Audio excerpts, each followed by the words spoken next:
Hi guys, good day. Today, we'll discuss to you again one of the most famous problems in trigonometry. So suppose a hot air balloon is observed from point A, this is point A, on the level ground with an angle of elevation of 22.3 degrees. So mula dito, tingnan nyo yung balloon, okay? Ito yung angle subtended niya, 22.3 degrees. And simultaneously, from point B, which is 1,500 meters from point A on the same level ground. So what happened? So mula dito, pumunta siya sa point B, which is 1,500 meters from point A. Tapos tinignan niya ulit. Okay? It was then observed that the angle of elevation of the balloon is 48.11 degrees. So find the height of the balloon. So kapag makikita kayo ng mga ganitong problem, actually kahit anong setup pa yan, whether it is a building, a tower, a hill, a tree, okay, kahit ano pa yan, basta ganito yung setup. Mula sa point na yan, observe nyo yung angle of elevation ng height ng kahit anong object pa yan again. Then, let's say may angle ka, okay? And then, mula dyan, umurong ka tayo distance D, here in this case is 1,500, and you again observe the angle of elevation at the top. So, kahit anong problem pa yan, okay? Actually, same lang yung thought, okay? So, here in this case, paano mo ito lalaroin ngayon? Okay, so yung gawin mo, okay? Yung gawin mo, magdagdag ka ng isang variable. Gawin mo itong x. From here to here, that is x. Okay? So, gawin mo, we'll call this angle B. Okay? This is angle B. And here, gawin natin itong angle A. Okay? Now, look at this right triangle. Okay? What trigonometric function can you use? Actually, you have this opposite side, opposite this angle, and you have this adjacent. So, is that tangent? Yes. So, the tangent of angle A, okay, where A is just 22.3, so later we'll just substitute the value. So the tangent of angle A is simply what? That is just H over, okay, I'll call this one D, which is 1,500. Okay, so this is D plus X, because the adjacent side for the right triangle is simply D plus X. So tangent of A is just opposite over adjacent. So we'll call this equation 1. Actually, we have 2 variables. So we need to formulate at least 2 equations to satisfy the problem. So saan natin kukunin yung isa pang lacking na equation? So try to look at this right triangle. So again, using tangent function, the tangent of angle B is just equal sa opposite side, which is H, divided by the adjacent side, which is X. Now, gawin natin itong equation 2. Okay? This is now my equation 2. So, ano yung gagawin? Yung gawin mo, i-express mo yung X in terms of angle B and H. Okay? So, X therefore is simply H over the tangent of angle B. And then, eto, i-substitute mo to doon. Okay? So, substituting, okay? Substitute equation 1, or equation 2 to equation 1. What will happen? The tangent of angle A, which is equal sa height H over D plus X, is simply what? Copy H, copy D. The value of X is simply H over the tangent of angle B. So substituting the values for angle A, which is 22.23, for angle B, which is 48.11 degrees, and for the distance D, which is 1,500, tangent of 22.23 equals the height, which is unknown, the distance of 1,5 plus the height, which is unknown, and the tangent of 48.11 degrees. Okay, so using your calculator,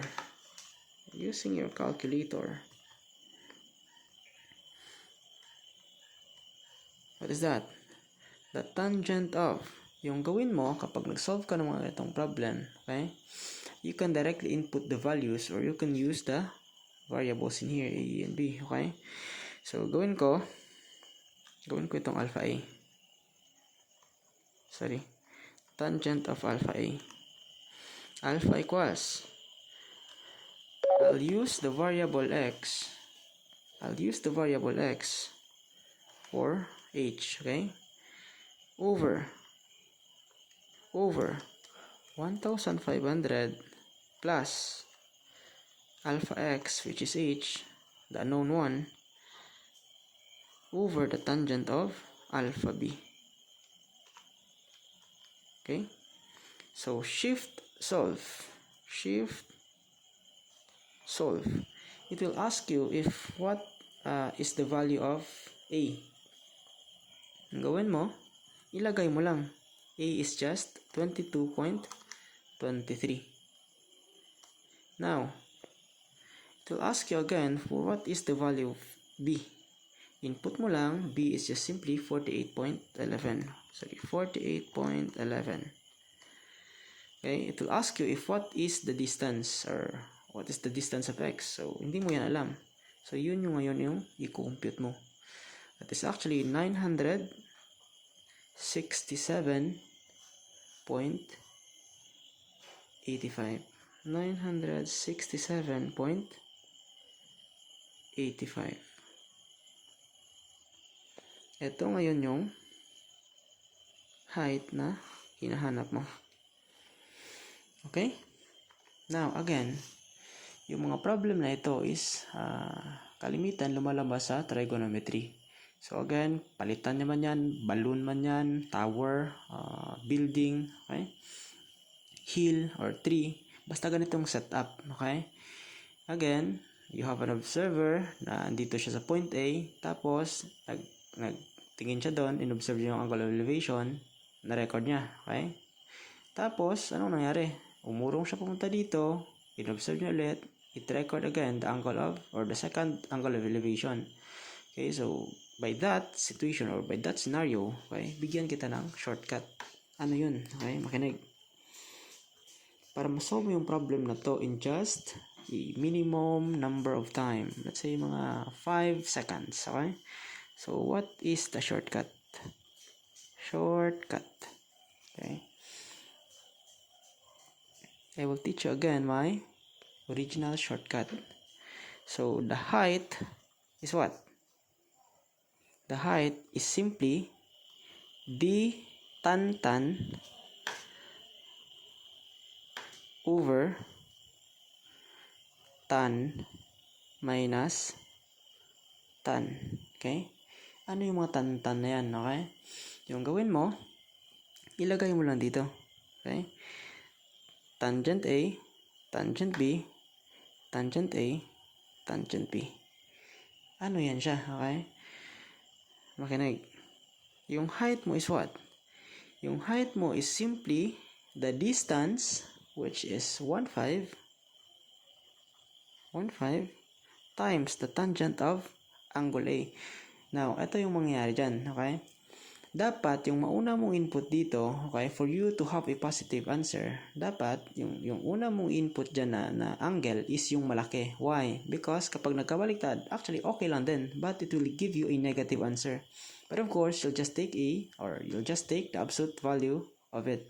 So pag nagkataon na yung A mo, okay, is yung maliit na angle na kuha mo, or yung maliit na angle yung nilagay mo sa A, magiging negative yung sagot. But okay lang, just take its absolute value. Because actually, the larger the angle, okay, mas malaki yung value ng tangent niya, okay? Now, tangent of, here in this case, yung gawin kong A is yung malaki. That is 48.11. You're gonna ask, sir, di ba B yan? Okay, so okay lang. It's up to you. Okay? Yung gawin ko naman, yung B ko is yung maliit. Okay? That is 22.23 over the tangent of 48.11 minus the tangent of 22.23. So H therefore is what? Makinig. Pag nag-solve ako ng mga ganitong problem, hindi na ako nagsusulat. Anong ginagawa ko? Matik yan. Model mo na sa calcio. So, what is that? D tan tan. Tan A tan B over tan A minus tan B. Okay? Then, you'll use calculate. Okay? Utusan mo yung calculator mo para siya na yung mag-solve para sa'yo. Calc. Okay? So, ask you if what is the value of x. Yung x na yan again, that is, or that represents the distance d. Okay? Yun yung ginmove ng observer. Okay? So, what is that? That is just simply 1, 5. Now, again, advice ko sa'yo, gawin mo for angle A, yung malaki. Okay? Piliin mo dyan. What is that? That is simply 48.11. Yung B naman is yung maliit na angle, 22.23. Charan! So, it gives you the same answer.